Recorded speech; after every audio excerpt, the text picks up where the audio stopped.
On this episode of the Star Trek Universe podcast, without the safety of a net or a recent rewatch, we are ranking the Star Trek movies. It's going to be fun. All that right after this.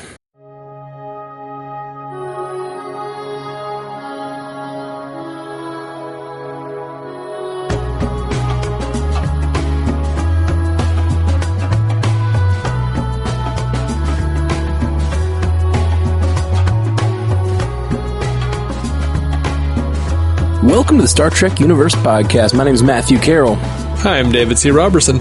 Oh man, I am so nervous about this episode, my friend.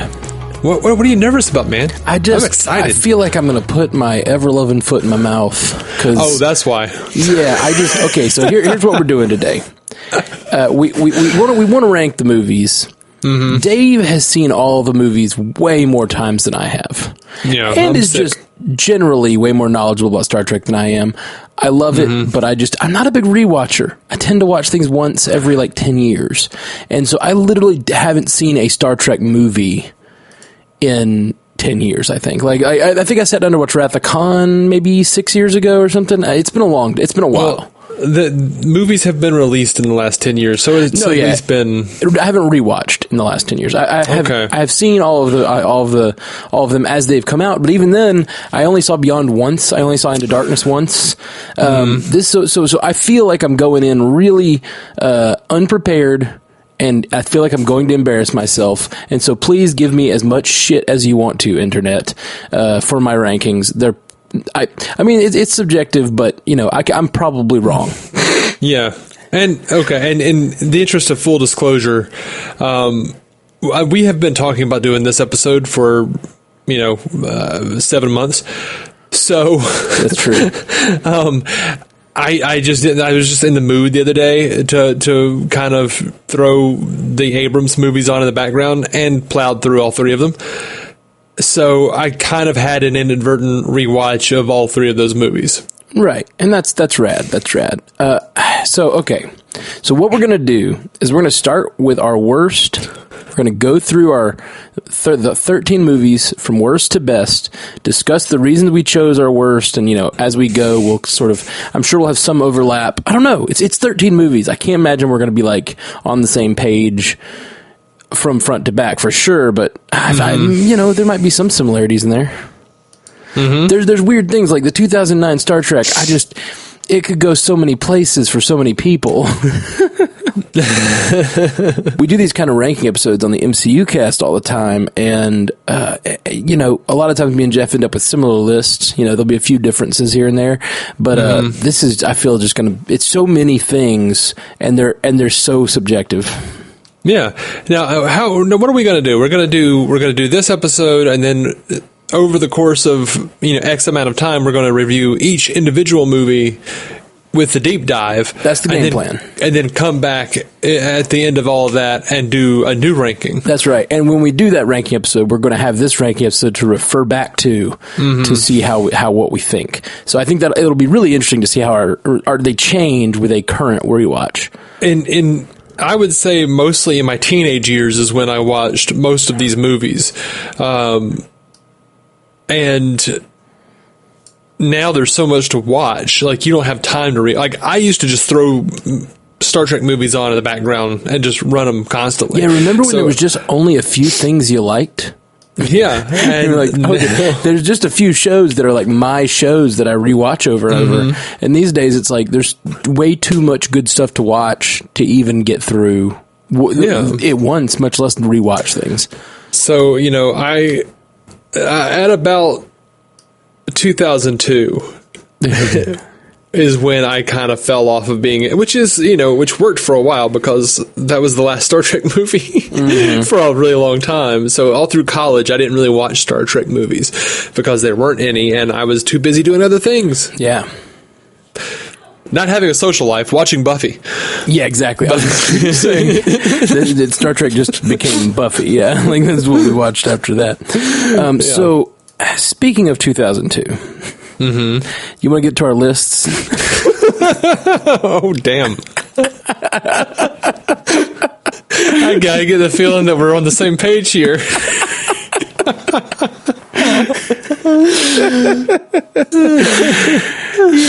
I think we might be.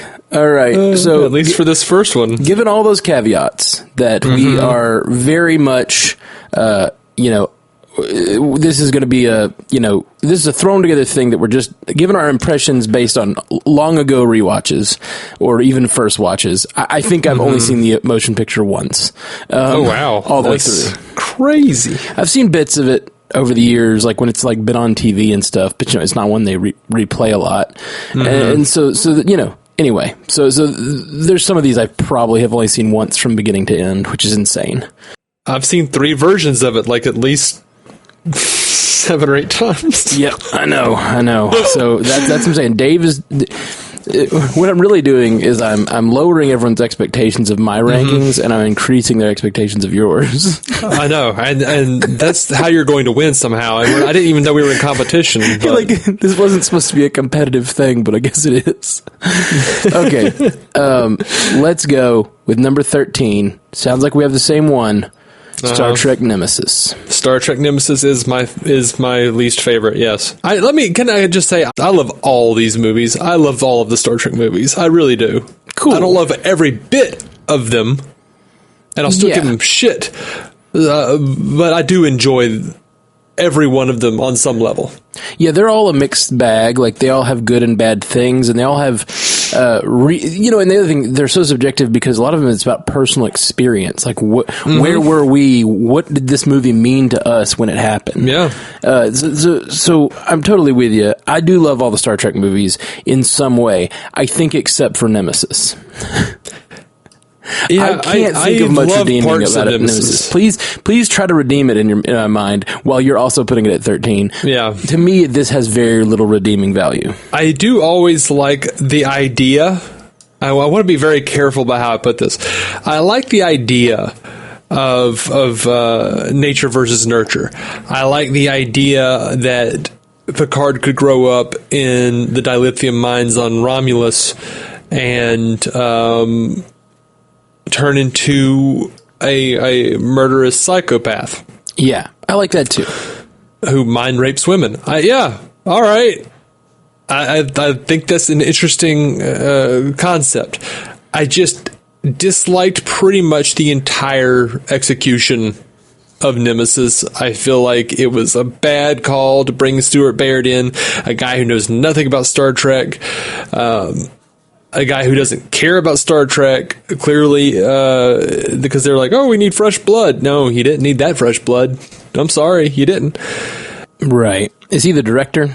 Yeah, he was the director, and I can't remember if he had ever directed. I think he'd, like, co-directed something. I think he was, like, the assistant director on U.S. Marshals or something like that. Right. So this is an interesting thing to talk about, because I feel like Nemesis is guilty of kind of the worst sins of what's bad about a Star Trek movie to me. Mm-hmm. And it's weird because to me, it's kind of embodied in the 2009 version of Star Trek, although that's much higher on my list.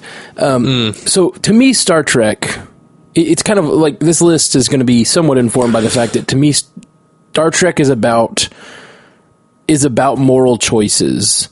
Mm-hmm. But the problem is you can't have a movie just be about moral choices. I mean, you can, obviously, but it's not going to be an action blockbuster. So somehow translating that, what is great about the show, which is these character choices, to me, that's what's, to me, is great about Star Trek. They put the people in a world, in a science fiction scenario, and then they have to make choices that are always interesting when they're done right.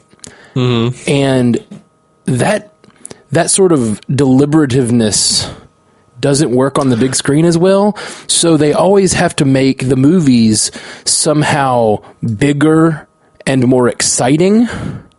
And how they achieve that, to me, is often like what is good or bad. So I have like a delineation in my list where it's like some of the movies feel like big expanded episodes, and I actually kind of like that. They're just big expanded episodes.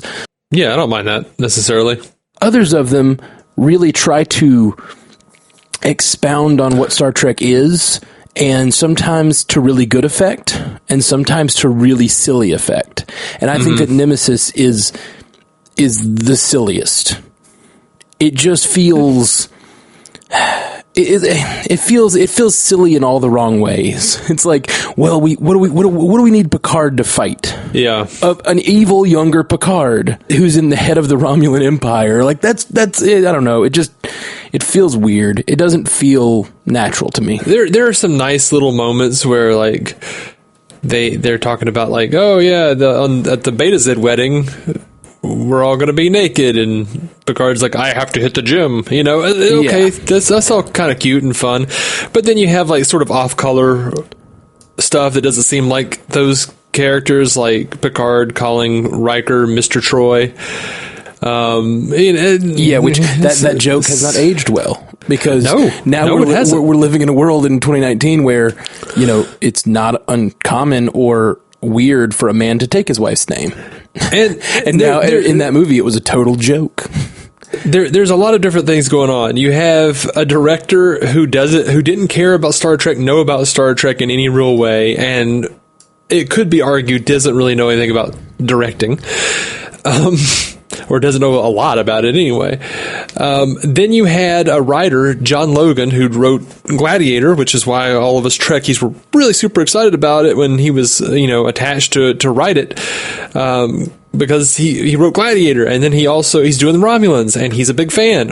But what he wound up writing with Brent Spiner, no less, was just something that wound up being completely so hackneyed fan service that it was just it felt disingenuous, like to absent friends. That line when after Data sacrificed himself and they're toasting to him, that's straight out of Star Trek 3 when they're talking about Spock. They're absent friends, which is I think a naval thing, but anyway, but still, they just tried to hit a lot of the same story beats that Wrath of Khan and or Search for Spock had already hit. And clearly, Brent Spiner was all about it with like, oh, I'm too old to play Data. Oh, okay, well, obviously not. Yeah, and I'm going to continue, waving the flag of, you guys in that episode Inheritance said he had an aging chip. It's so annoying to me that no one on staff could just say that and be like, hey guys, remember? Yeah, that is really annoying. So the thing that the hope I have for Nemesis, and the thing that. Let me say the bad thing before I say the good thing. Okay. The bad thing, probably my least favorite scene in this movie is when I think it's Riker jumps under the ship with like a Reman. Is that what they're called? Yeah. A Reman, and like so has stupid. some weird action sequence under it was just so there's so much contrived bullshit in this movie. Now, great opening scene. When the Romulan High Council's killed or whatever, it's a really cool assassination moment. Yeah, love Dina Meyer too. By the way, Dina Meyer is the lady Romulan that was in the movie. Huh, neat. Okay, who comes to their rescue against the Scimitar. There's some good stuff in there, but it overall, like you said, it feels like fan fiction or something. It does. It really does. That's it feels like fan fiction, and it feels like it was written to be an action movie, and especially as these actors are getting older, making it an action movie is just the wrong call. It should have been more of a deliberative love letter to Star Trek that was about them, getting older, making, what a lot of the best Star Trek movies are about. Like, they're action movies, but they're not action movies. They don't send well, okay, maybe they do. They don't necessarily send the old actors down to like have a fist fight. Sometimes they do. Right. But often it's like they have to win with logic or win with Kirk, acting or like tricking the god or whatever. Like, there's a lot of cool ways they end the stories, and it's very rarely having a fight in the belly of the ship. Yeah, but there's a very specific thing, and I feel like there's no real reason for Riker to be running around fighting the Picard clones number one, essentially. Yeah. Oh gosh, it's so silly when you say it. Who I don't think we'd ever met the Remans, they were in books right before this movie. Yeah, they in like the Rihansu books, they just looked like they were like a lower caste. Okay. In the Romulan society, but they lived on Remus, not Romulus. Right. And that's the other thing is like in this movie, they made them look like orcs. Right. Which is another just really silly trope. Yeah, and also it doesn't make any sense scientifically, like that the entire world is in shadow. That doesn't make any sense. I don't know that it would have to hit the sun at some point. It depends. If you're tidally locked with the planet, and you're always on the opposite side of the planet from the sun, that could work. I don't know. I've seen a lot of Trekkie dissertations about how that's impossible. Anyway, so Nemesis, let's get past it. Yes, what I was going to say is the hope I have for Nemesis is that the new Picard series seems like it's drawing from Nemesis.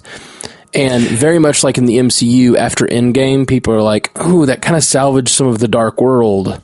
Thor. Maybe this Picard series will be so good that we'll look back on Nemesis and see how it was laying the groundwork for great character stuff to happen in Picard. Mm-hmm. And there are things that I liked about Nemesis. The Dune buggy chase was not one of them. Oh, so bad. And just B4 existing.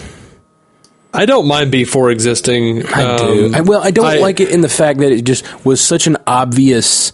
It's Spock and the Katra. Yeah, it's such an obvious Spock and the Katra moment. And I hate all of that. I hate it. Hate it. Okay. It's so annoying. We hate Nemesis. Let's move on. I don't hate it. Okay, you don't hate it. I hate Nemesis, and I might hate my number 12 as well. Oh, okay. What's your number 12? My number 12 is the motion picture. Oh, wow. Yeah, it's pretty far down the list there. All right, well, let's not do another Nemesis. Just give a brief rundown of why you hate the motion picture. It is just boring as hell. And you've told me I should watch the other versions. There's different versions, and it's in the rewatch. I will watch whatever version you tell me to watch. I specifically think you need to watch the Robert Wise's director's edition, which still hasn't been released in HD or on Blu-ray, but I do have the DVD special edition. Okay. But I mean, you're not going to be sated. It's still boring. It will still be boring to you, I should say. Right. And, a lot of people say, there's a reason they call it the motionless picture. Mm-hmm. I'm just saying it's much shorter. That's good. And they fix some of the special effects. That's good. Yeah, it doesn't feel... I don't care. I've seen it a couple of times. Mm-hmm. I've seen it once for sure all the way through because I did sit down to watch it and endeavored to finish it. But... I don't care. There's nothing very memorable to me in that movie. And it just doesn't feel, the most interesting thing is what they did with like the Borg in those William Shatner books. Like the fact that it was prepared by the Borg. That's the best thing I remember about V'ger. Yeah. So anyway, that's my number 12. What's your number 12? Star Trek Insurrection. Oh, interesting. That's much higher on my list. Yeah, I have no interest in F. Murray Abraham and his crew of plastic surgery addicts. I am bothered by like how much good whatever this radiation is on the planet, how much good it could do for like everyone. Right. And they're like, screw the needs of the many. We're doing this. And I don't understand why those people had to be like moved. Like to me, the plot doesn't make sense. Like the premise doesn't make sense. Like I don't understand why we have the Federation doing what they shouldn't do. I understand that's why there needs to be an insurrection. I'll get to something else here in a minute, but I understand all of that, but they never adequately convinced me of why they had to remove and displace this group of 600 people. Right. It does feel a little strange because it's basically, if you're going by the logic of Spock, the needs of the many should outweigh the needs of the few. So the needs of the galaxy that could be helped by this, whatever this radiation is, should outweigh. And it'd be one thing if it was like their planet, but they're also just a spacefaring race who found this planet, right? Isn't that the rules of the what happened? They found it, so you think they're just like they just found this planet and stayed there because of the radiation. Right. And it does. I definitely could go with you on that the plot doesn't make sense. But for me, we were once like you. We'll get to where it is on in my ranking. But for me, this just feels like an expanded episode. It feels like an expanded episode, but one that's not particularly clever. Like, I side with Admiral Forrest in a lot of ways. I don't understand the need to remove the people. Yeah, I think that is a problem with that movie, that they don't do a good job of explaining how the radiation works, why in everything else in Star Trek is like bottleable and synthesizable, but for some reason this isn't. And they don't even talk about trying. Like, it just seems like there are things they could try to figure out. And I'll tell you the most damning thing, and this movie just perfectly personifies it in a way that all the other Star Trek movies have done it, really, in a lot of ways, but the square one-ing of Data. Because they're like, oh, well, we had to take out his motion chip so he could do this mission. And so he is like, one of the coolest things about the movies is in Generations, he started using the emotion chip. He went through an entire movie, and that was maybe one of the best parts of that movie was him going through the process of learning to control his emotions. In Generations, we got a little closer with the humanization of Data, where he's tempted in the bowels of the ship. He even had partial human flesh, but instead of taking that further, they can't regenerate flesh for that poor kid. Instead of taking it further, they turn him all the way back to like season 2 Data. And I say season 2 Data because season 1 Data smirked and chuckled and stuff, but right. But they took him. He's like walking around talking to this kid like, I have never played. How do you play? You had an entire ship full of kids. You're telling me that in all of that navel gazing on board the Enterprise, you never once talked to a kid about how to play? Yeah, that is silly. It is ridiculous. That is one that, again, I haven't seen it since I think I may have seen it once since it came out, but it's not one that I've rewatched many times. So that'll be an interesting one to go back and revisit. So yeah, I have and of course it just like followed the formula of First Contact and made Picard the action hero again, running around shooting things. And yeah, at least it gave it a little more reason with the whole radiation making him stronger and better. A little bit. At least there's a little bit of a sci-fi reason there, instead of him being like this deliberative, very like captainly captain all these years, and then suddenly he's running around fighting the Borg. And I'll tell you with this: weapons. This is I think the first movie where they went totally digital on the starships, and it shows. I bet it looks rough, and the worst part of it is in the action sequence at the end. He's running around this thing, and this like tapestry of whatever the hell it was supposed to be. I guess like a solar sail soaking up the radiation or whatever. Like they've got these beams and everything, and then just behind it, it's just blue screen. They never fixed it, or I don't know if they were planning on fixing it, but it just looks like he's running around against blue screen that they just never did anything with. Wow, that's rough. That's really rough. Bad. Insurrection's rough, man. Rough. All right. Well, let's get to our number 11s. All right. I have Star Trek V, The Final Frontier. I have Star Trek V, The Final Frontier. What? I was like, oh man, we're already off of each other. We're never going to sync up on anything again. But no, we do. Number 5, Final Frontier. Tell us all about it. What do you think? There are elements, there are big chunks of Star Trek V, The Final Frontier that I love dearly. I really do. I love them. The trio, the triumvirate sitting around the campfire, roasting marshmallows and eating beans that bones made with Tennessee whiskey. I love all of that. I hate some of the ham-fisted humor, like stuff that doesn't make sense. And that's, I think, the biggest problem. And I know a lot of Trekkies will say, "Oh, they tried to go and meet God," and that's like the thing that they bring up. Go back and look at the original series. They met a couple of different versions of supernatural deities in our past. So that's not the big issue. Not really. The worst thing is, aside from little weird continuity errors and some dodgy special effects, is the fan dance. You know what? Not even that. Like, that's pretty bad. That's pretty bad. But that is like a branching off or a segment of what I'm talking about. Like the dumbing down of certain characters.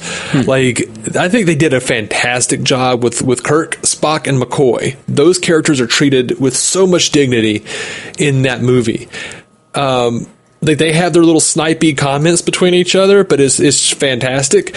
But we have Scotty saying he knows the ship like the back of his hand, and then like running into a beam and passing out.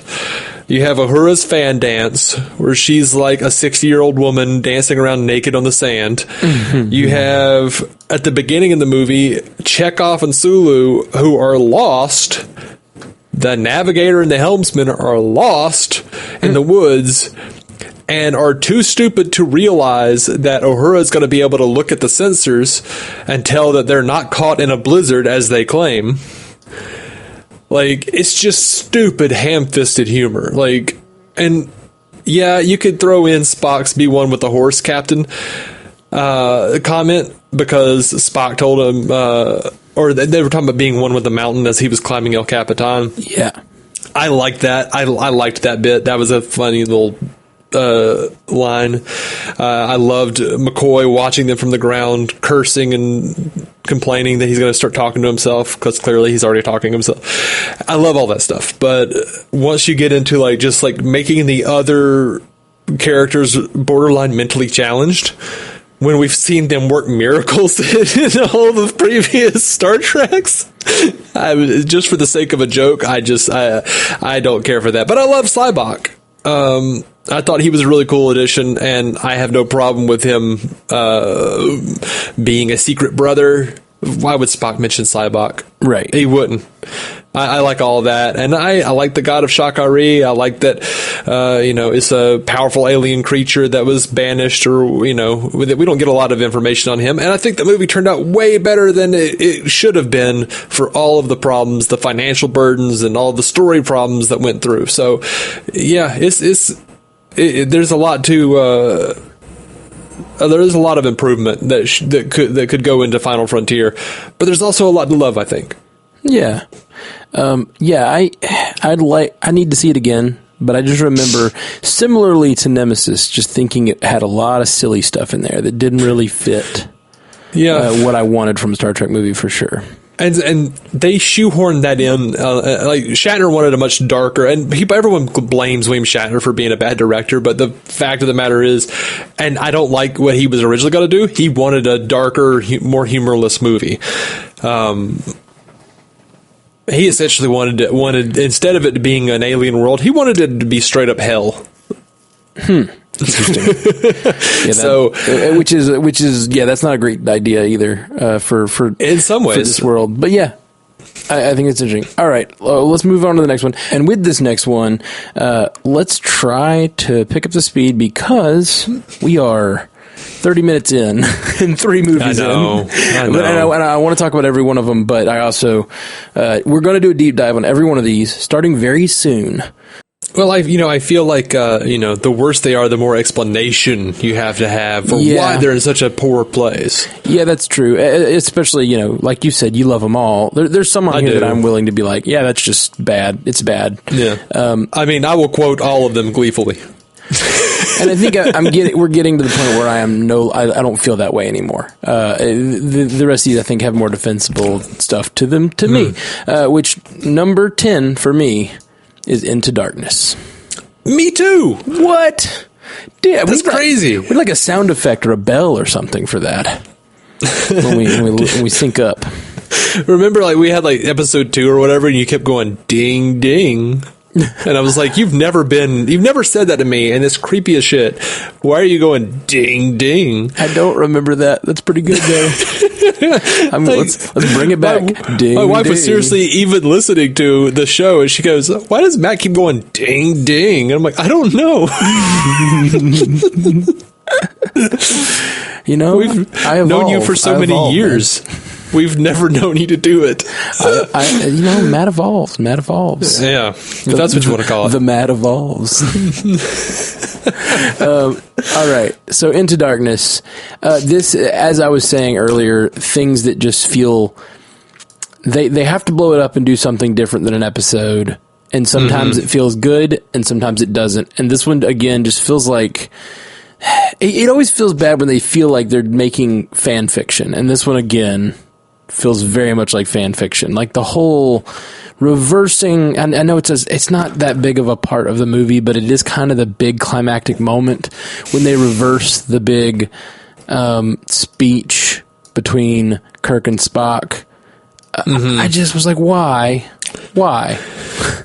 Yeah, I appreciate what they were going for, and you was seeing that at the beginning of or relatively at the beginning of their relationship, rather than further toward the end of. I appreciate it, and for the different reasons, and I get it, but yeah. It's just a totally different thing. One of the promises of the Abrams films was, there would be fan service, but also this is supposed to be something that opens it up for a general audience. And I feel like this movie really fails on that point, because for sure. To appreciate it, you had to have seen Star Trek II, The Wrath of Khan. Yeah. Because they even do like a big reveal of him. My name is Khan. Yeah. No one knows who that is. Exactly. And that's the other big problem. Even Kirk doesn't know who that is, because he doesn't have the history with Khan that he had in Space Seed. So, the whole plot of this movie is a lot more meaningless. He's just another bad guy to face, Right. And the plot is meaningless for the general audience, who I thought these movies were geared towards, because they haven't seen Wrath of Khan. They don't know about that. So they're like, well, who is that supposed to be? Is that like a guy? You could just hear someone looking at their significant other and going, was that somebody in the old stuff? Or did I miss that character at the beginning of the movie? Like, have they talked about Khan? And that's the thing, that you could have introduced that, but they were so. It's J.J. Abrams and his mystery boxes. Like, yep, I was about to say that. That's like one of the major downfalls of J.J. Abrams' mystery boxes. It's like you're wondering who was it? What was his name for the first half of the movie? John Harrison. Yeah, even from the marketing. That everyone assumed John Harrison was someone else, and a lot of them said it was Khan, and JJ and all of them lied about it and said it wasn't, and it was one of those weird, like, the only reason there's tension here is because you've hidden something. There's no tension really between these characters, and like there's things that are fun about that movie. There's things that are like interesting to watch. We're gonna get to it when we get to 2009 Star Trek, but. Yeah. The thing about this movie, to me, that's so weird is just how little like Star Trek it feels to me. I don't know that it doesn't necessarily not feel like Star Trek, but it feels like it's trying to reference Star Trek. So, it feels.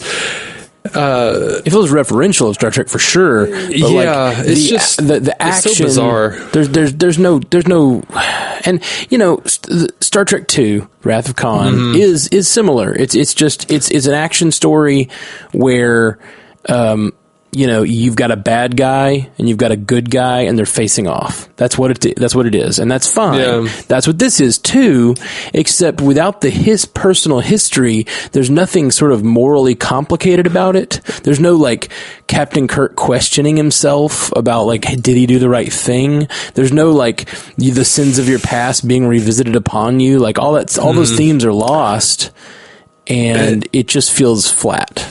Like I like that like Kirk figures out like where Khan is going to hit, because all of them are gathered there in that building. kind of feels like there should have been more security in that building. If like all of the fleet's major captains and first officers were there, and I don't know, man, there's just so much stuff that's just kind of floating around that makes me just kind of go, gosh, that could have been explained. Like, Khan should exist, should have looked like Ricardo Montalban. All right. Yeah, that's true. They should have explained that he had to get like reconstructive surgery so that people would know him or something. And I think that was the implication, but they just said that he was, undercover or whatever. They didn't like, and the worst thing is, like, I don't feel like, when Peter Weller gets the kibosh, when Khan basically crushes his frickin' skull and takes over the Vengeance, he has no reason to turn on Kirk the way he does. He sends them back to the Enterprise because no ship should go down without their captain. Why, dude? This dude was just helping you. Why are you trying to kill him now? I don't understand. Like, they just made him into such a vicious piece of shit, and I don't feel like the original Khan was that way. The original Khan was that way, but he was that way specifically toward Kirk because Kirk had done him wrong. Well, yes, but it was because Kirk gave him a world in the original series. I know. And then he went off the chains because he blamed him for his wife's death. And he did try to kill Kirk in Space Seed, but he was trying to get the ship. Like, it was all about his people and the preservation of his people. So he had his freaking people in darkness. Sure, you could say that, but it's also at the end. I mean, he's into superiority and all that shit. But it's just pure spite. At that point, everyone's dead, and it's just him from Hell's Heart. I spit at thee. All that. That's my favorite thing, man. I love that. I'm just trying to run back to Space Seed and say, how vicious was he? Yes, he was pretty vicious. He was willing to kill Kirk and try to take Kirk's crew and his ship. But it was for his people, right. I'm sorry. Yeah, in Space Seed, not so much. I'm thinking. I was thought you were talking about Wrath of Khan. And he had the violent tendencies and whatnot. But, that's part of the genetic engineering. But in Into Darkness, they don't even give him a motivation. He has everything he wants, and he has the Vengeance. Why is he, going to destroy the Enterprise? It just doesn't make sense to me. It's just... and also there's the whole thing where Bones is running around screaming at Kirk. 2 or 3 times in the movie, he tells him that his vitals are way off. They never address what that is. Oh, they show you the gun, they never fire it. Interesting. Mm-hmm. It's weird.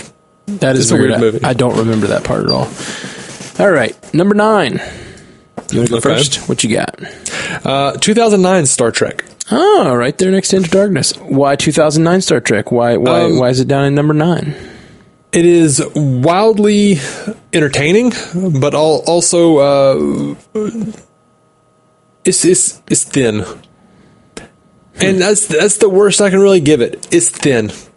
It doesn't really adhere to a lot of the ways Starfleet works that we've seen before, which is fine. It's an alternate universe. It's a lot of fun, and there is a lot more depth to it than maybe I thought on the second or third, because I really loved it the first time I watched it, but then you sour a bit, and then you go back and you go, well, that was pretty good. You just it's a tough nut to crack, man, because it's a different universe and it's a paradigm shift for the franchise, a franchise that you love, and you're like, well, it couldn't continue like Nemesis, but yeah, it needed to change.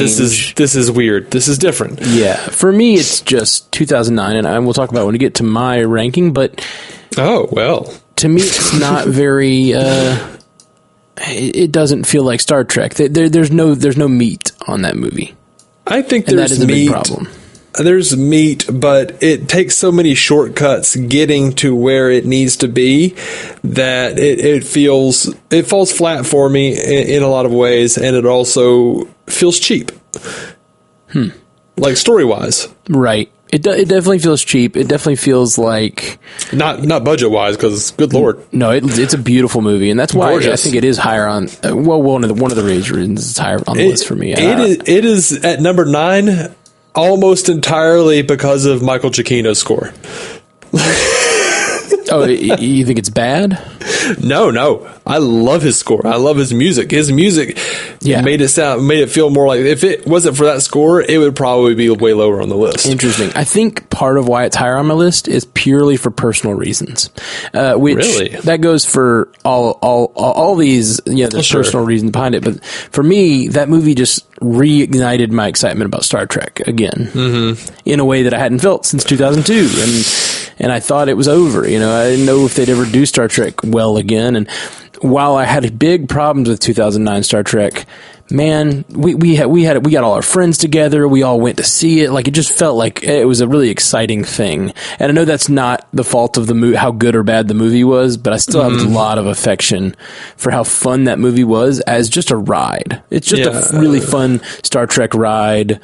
And then, but to me, it lacks substance. So, in a lot of ways, I view the 2009 Star Trek as a New Orleans funeral. Like, it was bittersweet because it was really cool and really exciting to see all this stuff and all of these, like, hey, here's like the highlights of the thing that you've loved all these years, but also this signals the death of the thing that you've loved all these years. It will never be the same again. I felt the exact same way when they came out with the most recent Star Wars. And the J.J. Abrams reboot, not the most recent, but the J.J. Abrams version of Star Wars that came out. They both felt completely thin to me, and I purely felt like, well, they've set the stage with a fun movie. They got us back into this universe. What's next? And with Star Trek, the next thing was Into Darkness, and it was very disappointing. But for about 3 years, I was really excited about Star Trek. I was like, what's the next thing going to be? This one that was fun. And I understand you had to get all the characters into place, and that's basically what this movie was. And you did it in a fun and entertaining way. Yeah. Now, what are you going to give me? What's the meat on the bone after all this fun? And it just, there wasn't any to me. Into Darkness didn't perform. But for me, 2009 did. So my number 9 is Search for Spock. Okay. Mostly because I have very little impression of this movie. I've seen it multiple times, and that's part of the problem. I grew up watching this movie. I definitely have seen this. This is one of the ones I've seen probably more than the others, and it's still it is the beginning of the Marvel problem. Oh, okay. Yeah, explain that to me. What do you mean? Character death has no meaning. It's like killing Spock in the second Star Trek movie is a big deal. That's a huge thing. And I realize they give you the teaser at the end of Star Trek 2 that, oh, look at this. Look, it's on the fancy growth planet. But it still feels like it is sort of undoing some of the work of the them losing Spock. And I don't generally like constantly bringing back characters that are killed off. It's probably one of the biggest, it's probably one of the original cases of that in a large budget movie like this. And so it's kind of the original sin for that for me. But in general, I just, like I said, don't have a huge impression of the movie. Like, I think about it and I'm like, I missed Kirstie Alley, being in it. I liked her better as the Vulcan lieutenant. She demanded more money, and they just weren't going to do that. Right. I think that's part of it. I think the whole movie may feel a little underserved to me, a little cheaper, maybe. I don't know. I didn't like Search for Spock nearly as much as I like Wrath of Khan. Although the one shining spot for me is Christopher Lloyd. Oh, I love Christopher Lloyd. Yeah, love Christopher Lloyd in that movie. So, seeing him as the Klingon throughout, I that's the thing when I watch that movie. I'm like waiting on those scenes. So that's there for me. Yeah, we're getting into like, I feel like all controversial territory because everything from now on like is good. Is good. Are good movies in some respects. Yeah. What do you got at number 8? Star Trek Generations. Me too. Really? How are we doing that? It ranks pretty high. Like, I feel like 8 is high for Ding, generations. ding. 8 is high for generations because the story doesn't make any sense. But why not? it doesn't make any sense because of when Picard, like, it's just so much horseshit. First of all, like, Yeah, it's contrived as hell for sure. I don't know if it doesn't make sense, but it's contrived as hell for sure. it's like, oh, there's a ghost of Guinan stuck in the Nexus, and he can go exactly to the place and get Kirk, and then Kirk's just, from his perspective, he's just gotten there. That's all fun, but then we pull back, like, oh, they're just gonna go and stop Soren from destroying the star. They're not going to go and, like, I don't know, save Picard's family from burning to death in a fire that he was just crying about like 45 minutes ago. The whole plan of, send back my engineer but send me down to the planet. What? Like, why would the Klingons agree to that? Why would Picard suggest that? Like, the only thing that would make sense for the Klingons to do is to beam Picard over and use him as a prisoner, as a hostage, because he's one of the fleet's greatest, captains, and he's got all these codes in his head. No, send me down to the surface, and you can have me, but I'm going to go down to the surface, and you send me the engineer back that you just tortured. Oh, okay. That doesn't make any sense. Yeah, and I don't even remember that.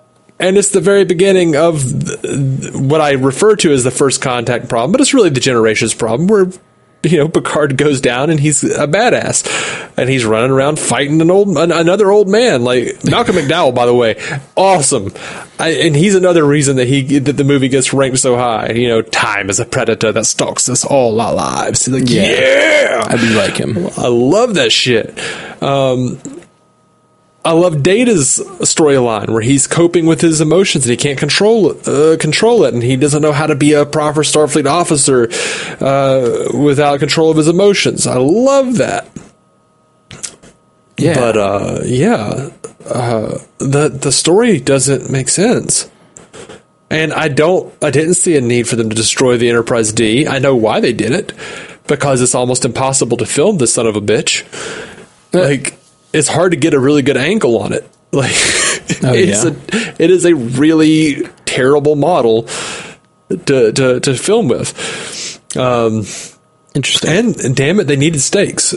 They needed stakes. And part of the problem was, Ronald D. Moore and Brandon Braga were writing that at the same time that they were writing the final episode of Next Generation. One of them was going to suck more. Mm-hmm. Generations was it. Yeah. One thing that I do like about them killing off the Enterprise D is, I like the technological advancement of the Enterprise, and I really like the Enterprise E. It was an exciting time to be a Trekkie when First Contact drops and you got this new Enterprise to see. I really enjoyed that. Mm-hmm. And it is a beautiful ending, so when you see, I think one of the last shots of Generations is Picard walking around the dilapidated Enterprise bridge. It's nice, like, it's a nice little bookend for that story, kind of. And I don't know, sort of. I do like that, but for the most part, it just feels super contrived. I'm realizing a lot of these lower ones, Search for Spock, Generations, Into Darkness, the motion, and less the motion picture, but Nemesis, like, all four of these bottom six for me are all just super contrived. Like Search for Spock. Well, we killed Spock. Oh, we didn't mean to. Let's, like, have an entire movie where we get him back. Generations. We need to come up with an idea to combine the two crews. Nemesis. Mm-hmm. Let's create a reason for there to be an evil Romulan Picard. Like, it just all Into Darkness. Let's come up with a different Khan and have him still have a beef with Kirk. Yeah. They just feel like. It all feels like fan fiction to me. Like, all four of those movies feel like fan fiction to me. Okay. It doesn't feel like there's an original idea in the bunch. Now, there's stuff in Generations that, breaks my heart. I love, like, just when his nephew dying, his brother dying, oh my God. It's just this. Yeah, that's awful stuff. And I give a lot of credit to Patrick Stewart for making that shit work. I give a lot of credit to William Shatner for making his shit work too. Like, what did it get me? An empty house. Oh, just that's rough, man. Like when the Nexus, when he realizes, when he's looking back on his life and realizing that he kept going back to Starfleet and it just robbed him of an actual life. Mm-hmm. That's good stuff. Yeah, I'm with you. It really is. Number 7 for me, moving on down the list, is Insurrection. I can't really defend it against the barbs that you had against it earlier. I think some of that is I haven't seen it in 20 years or whatever. They were spindly barbs.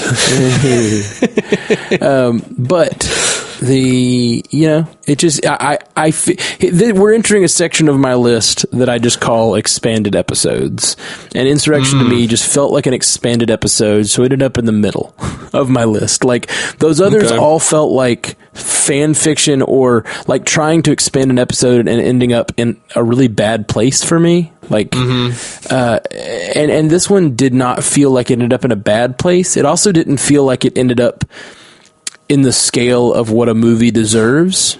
Mm-hmm. It's a weird line to walk with Star Trek movies, because you need it to feel original and not like fans, too much fan service. You have to have an original idea, but you also have to make it feel bigger than an episode, so it has to have some sort of epic scale to it. And this one, I think, fails on that. It fails on it being that epic of a scale, but it succeeds at just sort of being a good Star Trek episode to me. But on a rewatch, I may feel totally differently. Yeah. What's your number 7? My number 7 is Star Trek: The Motion Picture. Ah, okay. And I feel like I have to put it in the middle, because while it is very slow. It is a very slow movie. It is also it's near and dear to my heart, and for some reason I feel like I really love indie movies, and I feel like this was just a very expensive independent movie. I don't know why you feel that way. Because of how slow and pretentious it is. Okay. Yeah, see, that does not, to me, it's just before they knew how to make blockbusters. To me, this is not, it doesn't feel like an independent movie. It seems like, it feels like a mishandling of a big budget movie. No, they wanted to be both Star Wars and 2001: A Space Odyssey, and they failed at both. Gotcha. Like, that's what happened. Well, a lot of things happened. Like, they were over budget and out of time. Like, they literally finished the last cut, and people were in the theater waiting to see it. Wow. Like, while they were finishing the last cut and rushing it in, like, that's how bad Robert Wise was trying to get this thing in. Like, it was a rough situation. And let us not forget, this movie was risen from the ashes of a TV series. Like, they were doing a TV series called Phase 2, and they still had the crew members working on it, and then they canceled it without telling the crew members so they could start working on the motion picture, which was the pilot. They just reworked the script from the pilot, which was called The God Thing. So anyway, motion picture, there's a lot to it that I really like. I really love the crew coming back together. It does very much feel like a pilot. For a sequel series or something. But, one of the things that really bothers me about the movie is that it begins a certain problem in the Star Trek universe. They did it in Star Trek: The Motion Picture. They did it in Star Trek 3/Star Trek 4. And they did it again in Star Trek Insurrection. Which is they reset one of their most popular characters and never let them truly grow. Over the course of the original series, we saw Spock become more and more familiar with humanity and more comfortable showing his emotions around Kirk and McCoy. All right. You can jump in any point on the original series and you're not going to be too, thrown off by anything. But by the end of that show, he was not the emotionless dick that he was at the beginning of that show. So the first thing they do in motion picture which they didn't even know they were going to have Spock for a minute. But the first thing they do is they go, oh, well, what is the thing that everybody knows, every general audience member knows about Spock? He's emotionless. So they write in a conceit that he has undergone the Kolinar discipline, and now he has purged himself, or very nearly purged himself, of all human emotions. He had to quit because he could feel this great, entity in space, V'ger, and he was feeling emotions from it, so he couldn't accept the honor of the Kolinar. But he was still like reset basically to the initial stages of like the original factory series. setting reset thing. Yeah, like where he was just very cold, very emotionless, admiral, doctor, blah, blah, blah. Over the course of, number 2, we come back and it's some 12 years later in the canon or whatever, and he's, back to about where we left him in the original series, where he's, exaggerating / lying,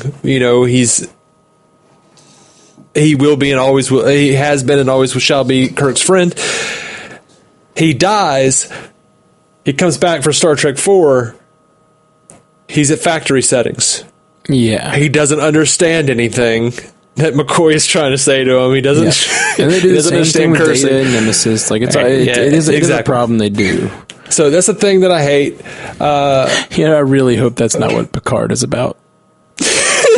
Oh man, that'll be upsetting if like Data is they bring Data back, however, through B4 or through whatever, and he's just factory settings Data. Well, from what I'm seeing of 7 of 9, it's not what it is. Oh yeah, I mean, she's acting like a person. Oh yeah, no, 7 of 9 for sure. I just mean who Data is going to be. No, yeah, but motion picture, it's a gorgeous movie. I really I like slow moving scenes. I don't care. It doesn't bother me. Like, it was a conceit, like this sort of, or this sort of plot, I should say, was really a thing that they did in the original series a few times. Right. So it's a little old hat there, but I really, I enjoy it for what it is. I think for me, part of the problem with like the better of the older Star Trek movies have really good enemies, and I don't feel like this one does. I think that's part of the problem, because like this is, Wrath of Khan's like a few years later, and it's not that much faster paced, but it's so tense because you really fear Khan, and those dramatic readings of Shakespeare and stuff, like all that stuff is really cool and exciting, and in this I feel like V'ger is just he's a robot that's there to destroy humanity, and it just feels a little weirdly mustache twirly and emotionless, Well, I don't feel like it's mustache twirly personally. I think there's an execution here that wasn't followed through on completely, but there's an idea that I really like, that V'ger was the byproduct of the hubris of man. All right. We never thought that V'ger would go off, learn so much, and then forget where it came from, essentially, but still come back looking for its creator and think that we were infesting Earth. There's something really cool about that. And I like the theme of, the hubris of man, because you also have Kirk, who is so desperate to get back his command, he's going to, kick Decker out of his seat. He doesn't know the Enterprise nearly as well as Decker does. And he almost destroys the Enterprise because he doesn't know how the systems work. He's giving orders, and Decker's like, belay that order. And, I love all of that character interplay. I love how Bones is just on Kirk's dick the entire time. He just like, what the hell are you doing? Yeah, of course he's right. You were going to destroy the ship. I love the characters enough that it's a lot of fun to see them come back and kind of catch up. And I'll say this, like this scene sticks with me probably more than any Star Trek scene, when Rand is beaming up the first officer and that other person, and some malfunction in the transporter happens, and they dissolve and they scream, they die screaming inside of the transporter. and Kirk takes over so it'll be on his shoulders, and he still can't save them. And as they die, he just quietly says, "Oh my God," and looks at Rand and says, there was nothing you could have done. Like, that is like one of the most horrific things I've ever seen in a movie, and I can't believe that movie was rated G. Yeah. Well, I look forward to seeing it again and seeing a different version of it, but I'm, not in love with it as it stands. Okay. Where are we now? Number 6? Yeah. This is my next one that is, to me, and it feels like an expanded episode, and that is Star Trek Beyond. Oh, okay. It feels like a really good Star Trek episode to me. Mm-hmm. Like, they land on a planet, there's a thing that happened, it's an old crew, the whole thing just feels very organic, it feels like a new idea, but it also feels big enough to be a movie, but it does just feel like a plot of an episode instead of being, I guess all of that big planet being at risk or whatever, that big city being at risk. At least that's why it's probably definitely above Insurrection for me. It's well executed. It's good. It's obviously got a lot of care for Star Trek, but it doesn't feel like a fan fiction. Yeah. Absolutely. So that's number 6 for me. What you got at number 6? Right. Star Trek 3, the Search for Spock. As you touched on, I love Christopher Lloyd as Krug. Just absolutely love him. He's so good. I love Kirk just saying screw it and stealing the Enterprise and that's confirming for us what we've all suspected all along. They really don't need all those other crew members to fly that ship. The more you overthink the plumbing, the easier it is to stop up the drain, man. I love Scotty, sabotaging the Excelsior and pissing off Doogie Howser's dad. Yeah, it's true. In that movie and in a lot of the earlier Trek movies, all the characters feel like they're given a lot of respect, and they all do what they do well. You were talking about 5 not doing that, and 3 does feel like it really maintains that. Yeah. I love McCoy having his Katra, and they did build that into Star Trek 2, so it's not like they just kind of manufactured that out of thin air. Yeah. And it's fun. Because they saw the test screenings, and they're like, we may have screwed up here. We need to add some hope for Spock at the end of this thing. And already Nimoy was going, I'm not sure I want to die now. I only signed on so I could, but now I don't know. This feels weird. Yeah. But yeah, I love Star Trek 3. I love the Vulcan mysticism. I like Robin Curtis. She's serviceable in the role of Saavik, which it doesn't sound great, but she didn't, ruin it by any stretch. I love that they find a young, tortured Spock who doesn't understand anything, and he's just like an empty shell experiencing all this pain from the seismic growth of the Genesis planet. I love seeing the aftermath of the Wrath of Khan. I love that David tried to run. He's so much like his father, like Saavik says. I didn't even mean to do that. I realized as I was saying it, she says, so much like your father. He was so impetuous that he skipped some steps, and oh man, he used protoplasm or something it shouldn't have, or something, and the Genesis planet is unstable. And I love the serialization of Star Trek 2, 3, and 4. Oh, I love that too. Yeah, that's a good, if I'd really thought about it, 3 functions so well as the middle point of that trilogy.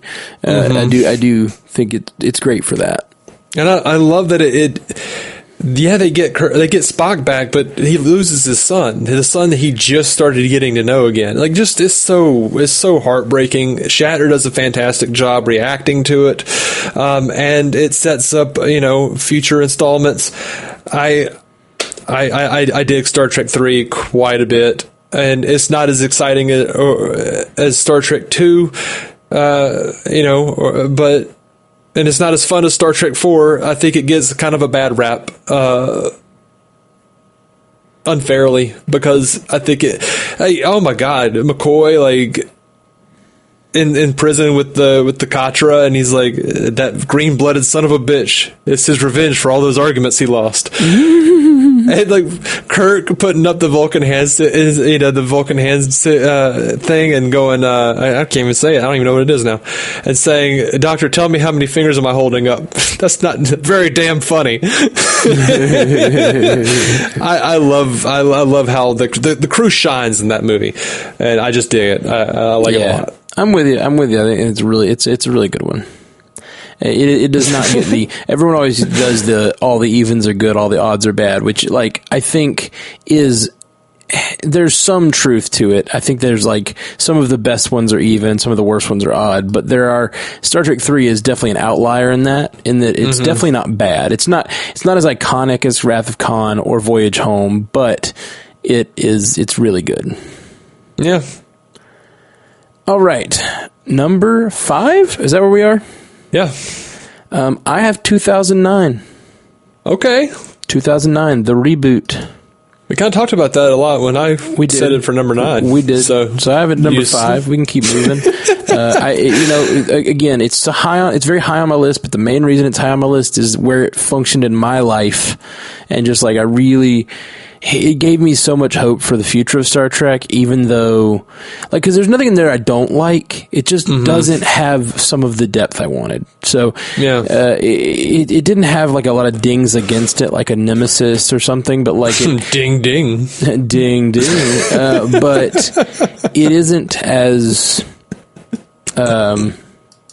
It doesn't have as much bad going for it. It just doesn't have that much good going for it either, kind of. Like, except some of those actors really pull it off. They really pull off those roles.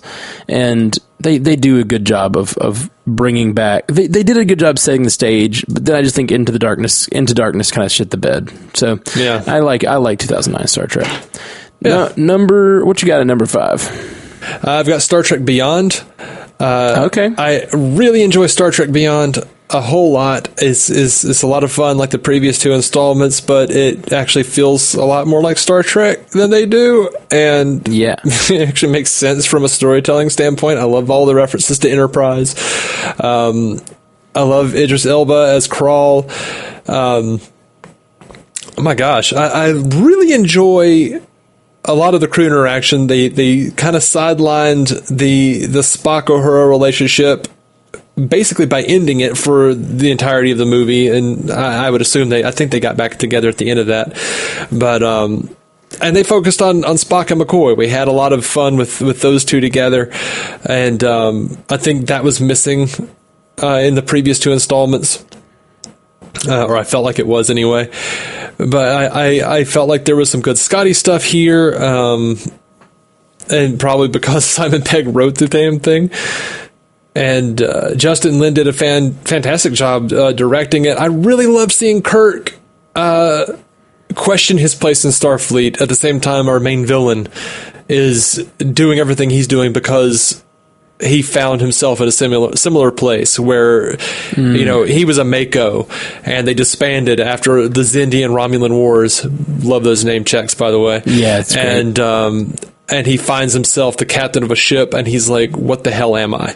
And then once they crash, Starfleet, the Federation's nowhere to be found. I just love all of that. I love how Kirk is like just through the rigors of checking out gaseous anomalies out in the middle of space. He's and going on these like tedious adventures and diplomatic missions. He's just like, what am I doing here, man? Like, what is this? Do I really want to do this? And they kind of sped it up as this universe does, where he's in line to get the vice admiralty. I didn't quite believe that, but it was kind of cool. They jumped ahead like 3 or 4 years. I dug it. I liked Pine. I think his performance showed a lot of maturity. It rang pretty solid for me, and especially heart-wrenching. I love the subtlety of saying goodbye to Leonard Nimoy. The Vulcans meeting Spock at Yorktown and pulling him aside and saying, hey, Ambassador Spock died. And they don't even say it. We just see Spock looking sad and saying, thank you for telling me. And then he tells McCoy, he finally breaks the silence, tells McCoy on the planet when he's about to die. And at the end, we see him look at the classic picture of the movies, of the original crew, and just looking at that life that could have been. I don't know, man. It was just they played with my emotions a little bit, but I think it was probably the most solid Star Trek since 1996. Is that where you're going next? It might be, man. It might be. All right. Well, what is next? What's your number 4? My number 4 is Star Trek First Contact. All right. I dig it. Why does it rank at number 4? Well, look, I love the dude who plays Zefram Cochrane in this thing, for one. Yeah, Zefram Cochrane's James Cromwell. A lot of fun. I love Alfre Woodard. She does a fantastic job. Just getting that out of the way. I feel like this movie saved the Borg for me. Because by the time we got to, what was it, like the last appearance, I think was Descent? Something like that. I think that was it. The Borg had fallen flat for me. I was just sort of like, yeah, all right. Cyborg zombies. What the hell ever. Right. Once you got past like the Picard of it all and the Hugh of it all and the more dilemma of it all, and then First Contact sort of pulls that back a little bit, but I really like this idea that Picard has been just masking the fact that he can hear them the whole time, like, because they hadn't really brought that up. I don't think, and I'd have to do a rewatch of TNG, and I plan to, but I love that he can hear them. I love that they put a face to the Borg in the Borg Queen. I know it flies in the face of the concept of the Borg, but I really like the Borg Queen and thought it gave some complexity to that villain. Yeah, having just a good actress play her gave a chance for a great performance and a chance for some scenes where we really got into the mind of the Borg, as it were, or the minds or whatever. I don't know. Yeah, and it built on what Generations did with Data and evolved him further, tempted him in the bowels of the ship, as I said earlier. Yeah. I loved Riker in this thing. For God's sake, that's a strange entity. That's the Riker that I love. Like, what the hell? Freaking Worf on the outside of the ship fighting Borg. Love that. I love him coming back after you think he's dead. I love that he comes back with like a Borg arm tied around his suit to or something. Like it's like, that's good Worf stuff. And like, I love when he demagnetizes his boots to jump over the Borg and then land. Like, it's so silly. It's all so silly, but like somehow it works in that one. I don't know if it's just because they're just young enough to make it work. I don't know. I think it's a little more subtle. Like, there's enough playing emotionally.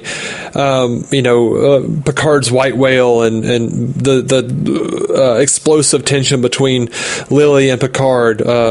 Jean-Luc, blow up the damn ship. No. He's just so unwilling to lose another ship. So unwilling to lose it to the Borg of all things. Like, I just love it, man. It's few flaws. First Contact fires on all cylinders with the entire crew.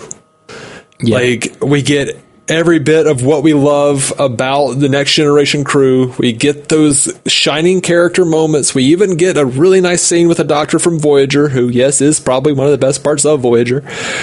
I love that dude. I love Robert Picardo.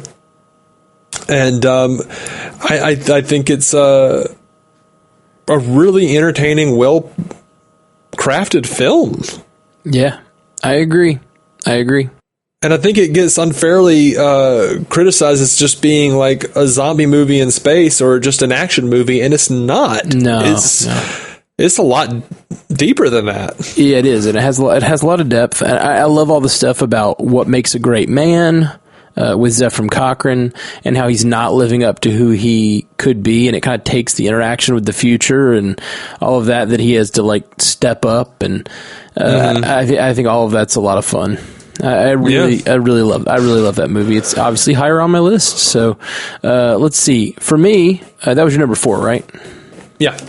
My number 4 is Star Trek VI: The Undiscovered Country. Ooh, okay. Yeah. To be honest, this is one that I've seen a number of times, and I just always think how solid it is, and just really, really a good movie. It's well acted. It's well, it's well plotted, and it's a cool like mystery story. Combined with lots of interesting themes. I just like Star Trek VI a lot. And I think you'll probably have more to say on it because I think that's one of your favorites. So I think it'll probably, obviously it's a little higher on the list. So, that's all I'll say on it. What I was going to say is, to be honest, I don't have as strong of a memory of that one as I do some other ones, except for every time I watch it, I'm just like, man, that's good. Man, that's good. So made it up high on my list. Yeah. My number three is just a really fun movie, Star Trek: The Voyage Home. That's my number 3. Ding, ding.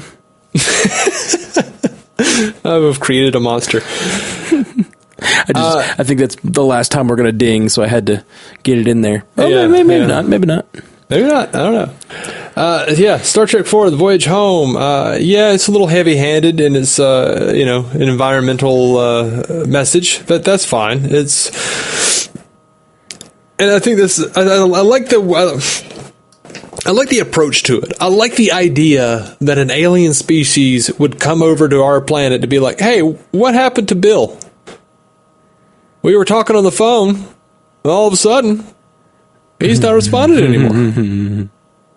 Like, I like the idea that this, like, we don't know what the whales are saying. No, they can't communicate. Bullshit. They're communicating with aliens.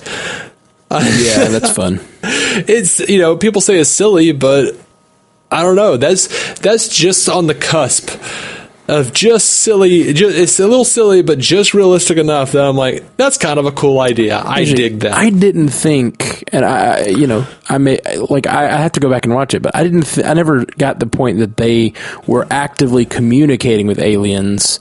I thought the idea was they just sent a probe to go back and talk to the whales. Because that probe arrives or whatever, and it reaches out to listen for whales, and they're missing, and then tries to do what it's doing or whatever. Yeah, I mean, I didn't get that they were talking to aliens in like a any kind of like current way. Like, yeah, I thought that's what McCoy has a line in there. Like, Spock has a line about how human hubris would suggest or would convince us that the signal was meant for us, and as if we were the higher form of life or whatever. And then you have McCoy, and one of my favorite bits in the film where he's like, "So we're hoping to go back and get some humpback whales and hope to hell that they'll." Tell this probe what to go do with itself. Yeah, they were having a conversation with the whales. Like, we still don't know what the whales at the time of extinction. We didn't know what the whales were saying, what the whale songs were meant for. They were talking to these aliens. I just realized something. What's that? It has to be a thing. It has to be a reference. So the guys who made Star Trek Avengers Endgame, they're big Star Trek fans. They said they drew a lot of inspiration for Endgame from Star Trek All Good Things, the final episode of Next Gen. So I'm just realizing that when Captain America walks in, spoiler alert, I guess, for Endgame, if you've been living under a rock. Not a big spoiler, though. He walks in and says, "I just saw 2 humpbacks in the bay." That has to be a Star Trek reference, right? Because I would think so. The movie is about them going back in time to pick something up to bring to the future to use to save the planet. And they take them to the San Francisco Bay. Yes. Mm-hmm. That has to be a reference to Star Trek, and I didn't catch it. And that's now funny. I'm realizing that's beautiful. That's great. Beautiful reference. That's great. Oh, I love it. I didn't think about it either. I didn't either. I'm getting chills because I know those guys love Star Trek. And they were already drawing inspiration. And the movie is a very similar plot to Star Trek 4 in that they're going back in time to pick something up. That's nice. Yeah. Yeah, that's beautiful. That's beautiful. Oh man. So yeah, Star Trek 4, classic fish out of water story. I love it. I love the humor of it. I think it's funny. There's just so much I could quote when they bring Jillian in to pretending to be doctors, and they come out with Chekhov, and the cops are like, "Wait a minute! When you went in there, it was a woman." And Kirk just mutters, "One little mistake," and they just start running away with Chekhov. Spock's cursing in the movie is a lot of fun. Double dumbass on you. I still, there's one line in this movie that I quote almost every day. Almost every single day. When I wake up and go to answer emails, I go, "Hello, computer." Almost every day. Yep. So, yeah, that's a great one. Voyage Home belongs high on our lists. Yeah. So, number 2. I'm curious if we have the same number 2 or different number 2s. Okay. Number 2. You want to go same time? See if it's the same? Sure. Number 2. 3, 2, 1. Wrath of Khan. Wrath of Khan. Yeah. All right, yeah, we're on the same boat. Well, ding fucking ding then. I hate you, man. Double ding to / love you. Double ding to you. One damn hour, Admiral. All right, so Wrath of Khan, eh? Wrath of Khan. Yeah, I mean, how could you not? Yeah, a lot of people belongs near the top. Yeah, I love it. Unabashedly says the best one. It's pretty damn close. Classic story of revenge. My big qualm, I think the reason it's not number 1 for me is just because, I mean, yeah, you could say Khan's been driven insane by being on Steady Alpha for that long, but, you know, dude, this not, like, you accepted the terms of going to that world in Space Seed. It was not on Kirk's shoulders to come check up on you, as he says in Wrath of Khan. Like, your Admiral Kirk never came to check up on us. Like, what the hell is wrong with you? Why would he check up? You said you would rather reign in hell than, serve in heaven or whatever. Mm-hmm. And now you're like pissed because your wife died. And it's Kirk's fault. I think that's like my biggest problem. Like, his superior intellect just like falls apart on that. Well, superior intellect doesn't lead to emotional competency, you know. I know. Like, or being willing to accept the blame for your wife's death, or like that's the thing. That movie's about him not being able to accept what has happened to his people, and he needs a scapegoat even in his own mind, you know? Yeah. Because if in Space Seed he had been willing to serve in heaven or whatever, like maybe his people wouldn't have died. Yeah. Which, by the way, this Star Trek II: The Wrath of Khan has the best Kirk line of all time. Maybe the best line in any Star Trek movie. And it is not Kirk screaming Khan. No, it's 1 minute Khan. That is pretty good. That's my favorite. That's my favorite Kirk line. My favorite Kirk line is Kirk quietly leans over into the comm and he says, "Khan, I'm laughing at the superior intellect." Oh yeah, that's good. That's real good. Oh, you son of a bitch. You know that's what's going to get him really upset. The way that he plays Khan in that movie, that's exactly what I'm referencing earlier. When I don't want to see my crew tumbling around under the bowels of the ship fighting vampires. I really want to see them playing with the enemy the way that Kirk plays with Khan. Like that's what I want to see from my captain. And we do in Wrath of Khan. It's just so good.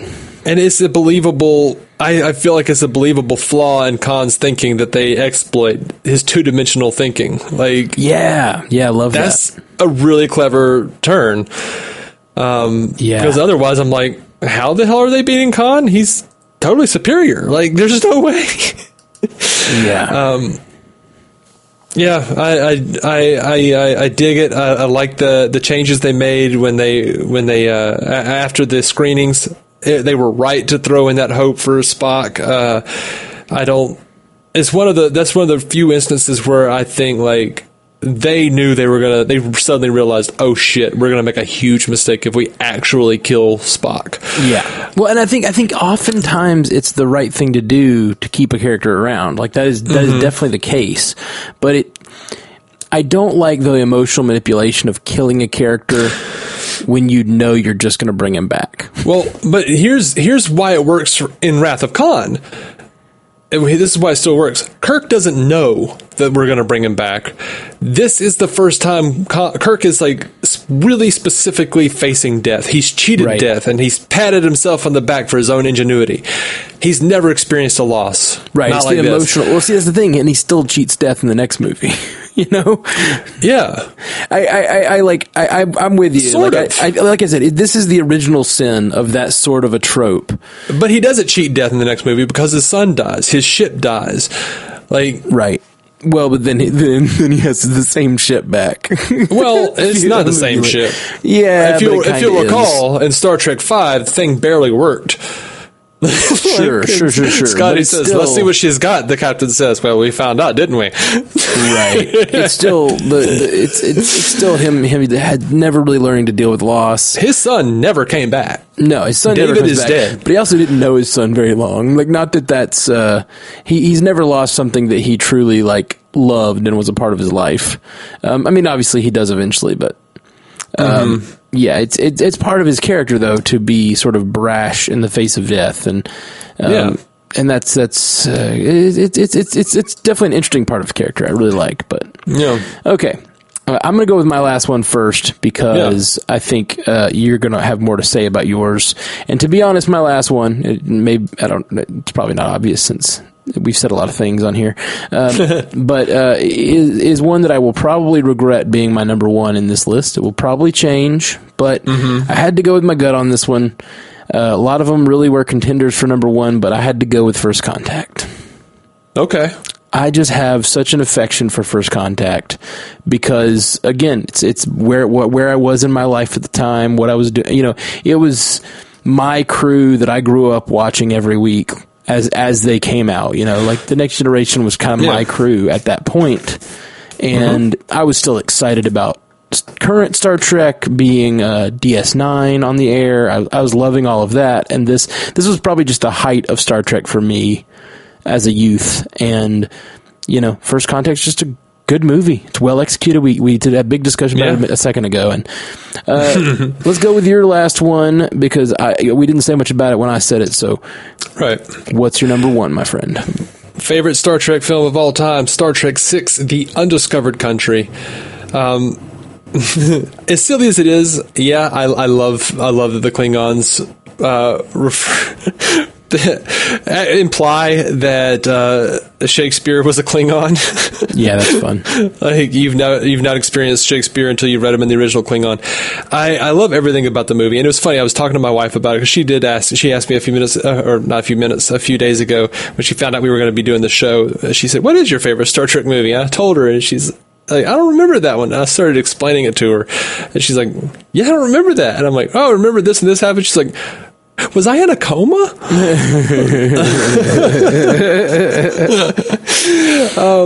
I love that, you know, I love the parallels between with real life. I love that, you know, Praxis is like Chernobyl, and I just love the whole thing.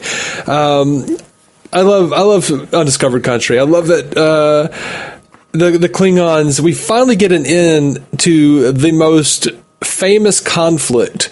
A resolution, I should say, really, to the most famous conflict in the franchise history. Everyone knows the Klingons are the enemies, and I love how it's so very Star Trek. And I've seen so many people say that Star Trek 6 like spit on the legacy of Star Trek and spit on the characters because they're all racist. No, Star Trek 6 shows you how easy prejudice can slip back in. Yeah. through conflict, through experience, through daily living. Through letting your emotions get the best of you. Kirk says, I've never trusted Klingons, and I never will. I can never forgive them for the death of my boy.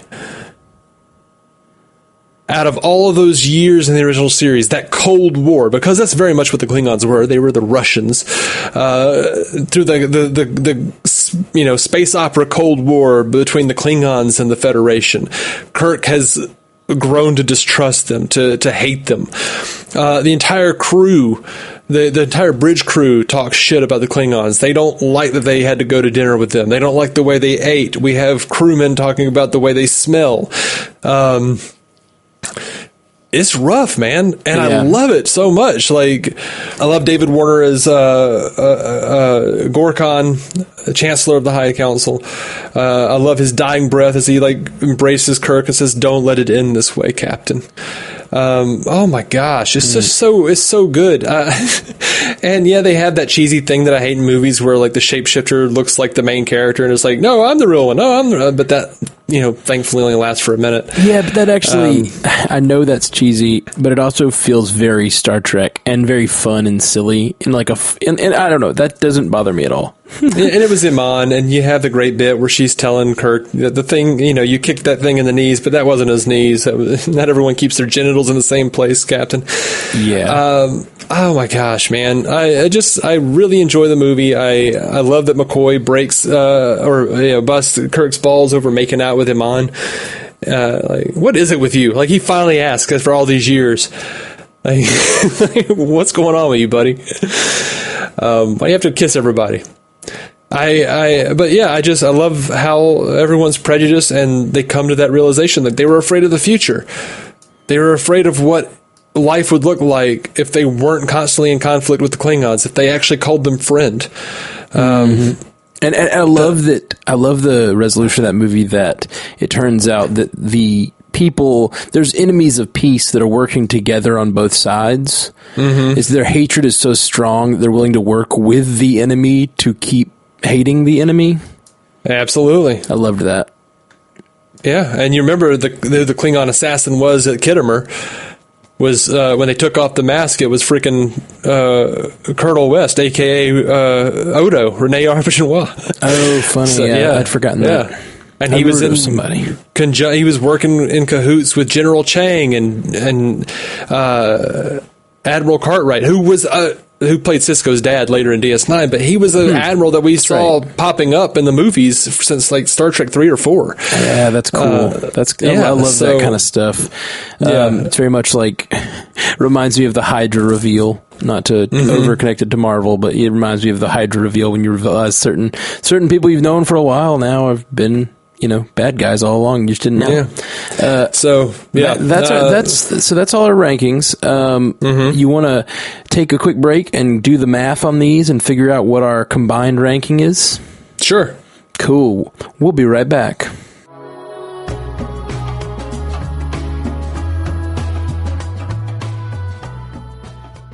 All right, Dave, I've done the math on this here. We have two ties that we need to resolve, and I think I'm going to give them both to you. Okay. Our first tie is we have a tie for the motion picture and Insurrection. I think, given the case you made, I think I'm happy to let the motion picture stand ahead of Insurrection. Okay. Because I haven't seen it. Honestly, I'd probably give you most of these if they were tied because you just seen them all a lot more recently. And lastly, this one's less about you and more about me. We have a tie for The Undiscovered Country and First Contact. And I'm going to give you that one mostly because I don't trust myself. The other one's about trusting you. This one's about not trusting myself. And I love Undiscovered Country. I really do. But First Contact, even just thinking about it, it just almost sounds ridiculous to me. All of them running around doing what they do, fighting the Borg and jumping around off the outside of the ship and shit. It's also something I love so much, and I can't get too far away from it. I love it so much, I put it at the top, but I'm willing to let it sit at under Undiscovered Country. Okay. All so right. what's the actual rankings? Here's the rankings for both of us. Number 13, Star Trek Nemesis. No kidding. Predictable. Number 12, Final Frontier, Star Trek V. All right. Number 11, Into Darkness. Okay. Number 10, Insurrection. Mm-hmm. Number 9, The Motion Picture. Number 8, Generations. I could live with that. Number 7, Search for Spock. Mm-hmm. Number 6, Star Trek 2009, the reboot. Oh. Number 5, Star Trek Beyond. Mm-hmm. Number 4, The Voyage Home. Number 3, First Contact. So this is getting confusing because I'm saying like number 3, well, okay. Number 2, The Undiscovered Country, Star Trek 6. And number 1, which neither of us put as number 1, but ended up there anyway because the world loves this movie. Wrath of Khan. Yeah. I feel like putting Wrath of Khan at number 1 gives us a very basic bitch sort of ranking, but it ended up that way, even though neither of us chose it. That's funny. Mm-hmm. That is kind of funny. Basic bitch understanding.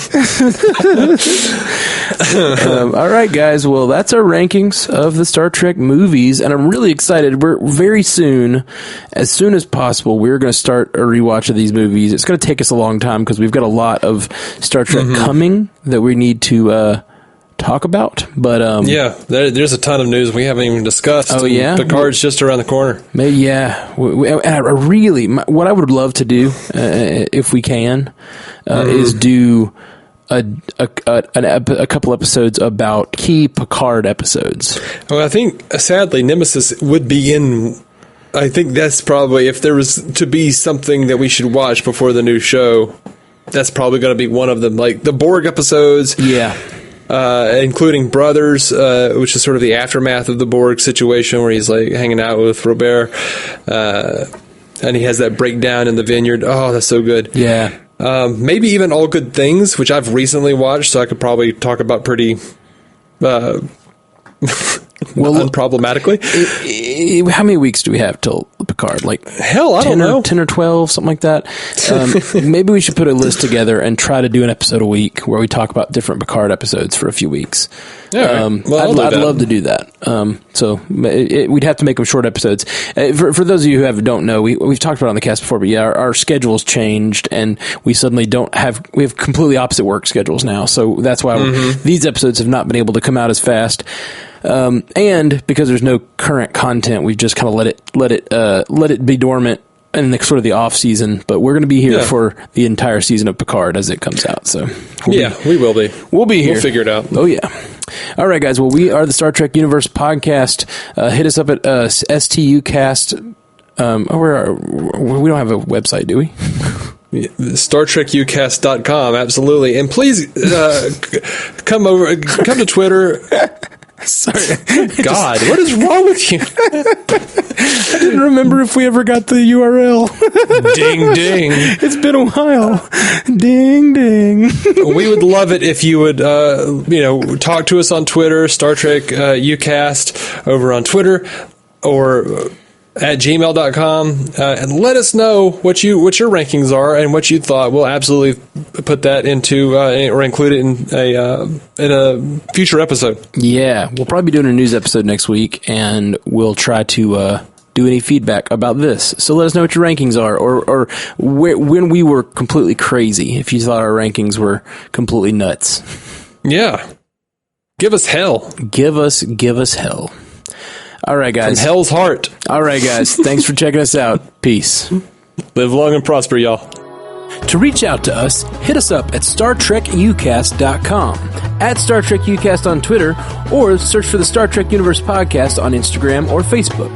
And if you want to hear more from David C. Robertson, search for the DC On Screen podcast in your podcast app now. or go to maladjusted.tv for his comedy sketches. If you want to hear more from me, Matthew Carroll, search for the Marvel Cinematic Universe podcast or the Orville Universe podcast in your podcast app, or check out my music. Just search for Matthew Carroll wherever you listen to music.